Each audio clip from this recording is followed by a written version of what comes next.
بسم اللہ الرحمن الرحیم۔ اللہ تعالیٰ نے روزہ کس لیے رکھا؟ امام جعفر صادق علیہ السلام نے ارشاد فرمایا کہ اللہ تعالیٰ نے روزہ اس لیے واجب کیا کہ مالدار اور غریب میں برابری قائم ہو جائے، اور مالدار کو بھی بھوک کا مزہ چکھائے تاکہ وہ غریبوں کا حق ادا کرے۔ اس لیے کہ مالدار جو کچھ چاہتا ہے عموماً اس کے لیے حاضر ہوتا ہے، لیکن غریب کے لیے یہ سب چیزیں مہیا اور حاضر نہیں ہوتے۔ تو پروردگار عالم یہ چاہتا ہے کہ ہمارے بندوں میں برابری قائم ہو جائے، اس لیے وہ مالدار کو بھوک اور درد کا ذائقہ چکھاتا ہے تاکہ وہ کمزور، غریب اور فقیر پر رحم کرے۔ روزہ ہے کیا؟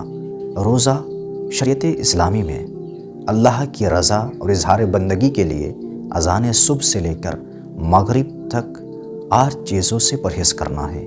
نمبر 1 کھانا اور پینا، نمبر 2 جمع، نمبر 3 استمناء، نمبر 4 اللہ، پیغمبر اور ائمہ معصومین کی طرف کوئی جھوٹی چیز کو منسوب کرنا۔ 5ویں چیز ہے گرد و غبار حلق تک پہنچانا، احتیاطی واجب کی بنا پر اس سے بھی روزہ باطل ہو جاتا ہے۔ نمبر 6 حالت جنابت میں رہنا اذان صبح تک۔